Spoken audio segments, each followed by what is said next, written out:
waxaan qaban qaabadiyo qorshaha lagu jirnaa qabyaalad laga tagiyo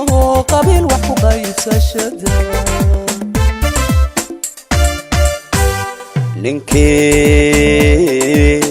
ninkii khalad mudayo dastuurkan qoranayo aqaynunkuna waa sida qabso yan laga howlay dhammaan bulshooyintana daawanaysa iyo haddii dhegaysi jiro intana dhegaysanaysa asalaamu calaykum waraxmatullahi wabarakaatu halkan saaka waxaanu ku yeelanay shir ballaaran waanu isugu nimi annagoo ah guddiga doorashooyinka puntland iyo hoggaanka ururada siyaasadda puntland oo halkan ilaa iyo saaka 10 subaxnimo uu shir nooga socday waxaanu ajandahu ahaa laba qodob ugu muhiimsanaa isxog waraysi aanu gaar ahaan annagu ugu xog waramayno ururada meelaha ay wax marayaan iyo diyaargarowga doorashada meesha ay marayso qodobka labaadna wuxuu ahaa qoraal naga soo gaaray ururada inaanu jawaabtayadii ku aadanayd intaanaan soo saarin wax go'aan aan soo saarin inaanu tashi ka yeelano oo aanu rogrogno aad iyo aad waxaan ugu mahadcelinayaa ururada siyaasadda oo runtii ilaa iyo maalintii dhismahoodu dhammaystirmay ilaa iyo hadda ku jiray dadaal xooggan tiir weynna ka ah hirgelinta geedi socodka dimuqraadiyadda puntland weliba annagoo og duruufo adag inay haystaan oo dadkan uusan u bislayn in maaragtay la maalgeliyo xisbiya la maalgeliyo ama urur la maalgeliyo taasoo runtii culayska dusha uga tuurtay xubno kooban oo ururada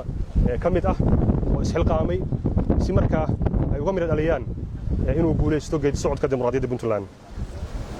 mahadnaqa kadib waxaanu ururada ugu xog warrannay bulshada rabna inaan la wadaagno maadaama annagu guddi farsamo aan nahay wixiina loo diran ay ahayd inaanu diyaarinno doorashada wax allaale iyo wixii farsamo doorasho ay u baahan tahay waxaan u sheegnay ururada bulshadana aan u sheegaynaa inaanu diyaarinay wax allaale iyo wixii farsamo ahaan ay u baahnayd qabashada doorashada saddex degmo ee soo aadan hadduu ilaahay yiraahdo xilligii loogu talagalay ee 25 Oktoobar ilaahay idankiis si fiican baanu ugu xog warranay ururada waxaan u sheegnay in daabacaadii kaararka ay hadda gabagaba tahay waxaan u sheegnay in waraaqihii lagu codeynayay iyo dhammaan agabkii doorasho loo baahnaa ay gabagaba yihiin waxaan u sheegnay dadkii ka shaqayn lahaa seejooyinka doorashada qorshahooda in la dhammaystiray hadduu ilaahay yiraahdo waxaan u sheegnay xataa dhaqaalihii ku bixi lahaa doorashada inaanu soo diyaarinay ayaanu u sheegnay ay diyaar noo yihiin wax haba yaraatee farsamo ahaan naga dhiman aysan jirin wakhtiga la qabtayna uu ahaan doono wakhtigii horey aan u shaacinay wakhtigaasi wuxuu ku yimi la tashi aan la samayno ururada annagu haddaad ka war haysaan waxaanu qorshaynaynay inaan qabanno doorashada bishii 8aad ee Agoosto inaan qabannay ahayd codsi nooga yimi ururada ayaan u dibdhignay bisha 10aad aan gaarsiinay waxaan ku shaqaynaynay waxay ahayd waanu beys uga dhigaynay go'aamadayada waa la tashiga iyo xogaha nooga imaanaya ururada siyaasadda intii un baan u sheegnay in annagoo ka duulayna tashigii aan la yeelanay iyo tala soo jeedinteedii inaanu ku hawlgallay jadwalkii aanu shaacinay doorashadiina hadduu ilaahay ay ururadu ay diyaar u ahaadaan wakhtigaana waxba aan laga bedeli doonin hadduu ilaahay yiraahdo intaas ayaanu uga warbixinay waxyaalaha farsamo tusaale ahaan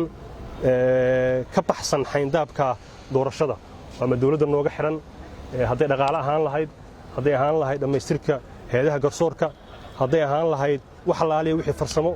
ku xiran dawladdana inaanu dawladda annagoo wada jirno hadduu ilaahay aan u tagi doono aan kala hadli doono hadduu ilaahay yiraahdo taasaanu maaragtay iska waraysanay fariintayada ka soo baxday wadaxaajoodkayagana intaasa ugu muhiimsanayd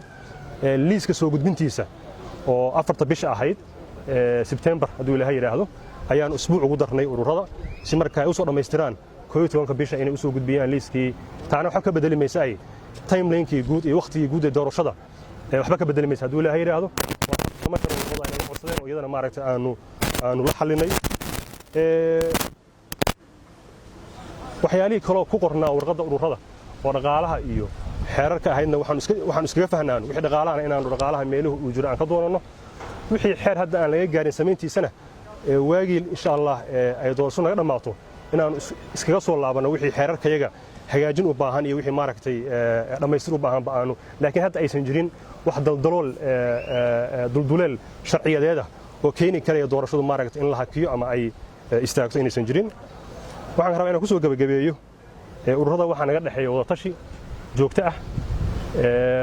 waa rukniga ugu muhiimsan rukniyada ay ku taagan tahay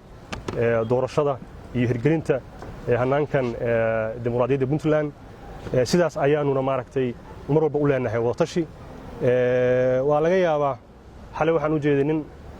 leh urur baan ka socdaa oo miidiyaha la hadlaya oo aan isleeyahay fudayd iyo fahan darra u geysay inuu ku dhawaaqo shaqo uusan lahayn oo yidhaahdo waxbaa la dibdhigay isagoo aan wax shuqula ku lahayn shaqadiisana aysan ahayn iyadana maaragtay waa kala hadalnay ururkii uu ninkaas yidhi odaga xildhibaankaay waa matalayaa nidaam iyo waxaan leenahay sharciyad haddii beenaadka noocaas oo kale uu yimaadana aanu maaragtay ku dhaqno ururada iyadii un baanu mari doonaa hadduu ilaahay yidhaahdo aad iyo aad baa u mahadsan tihiin asalaamu calaykum waraxmatullahi wabarakaatu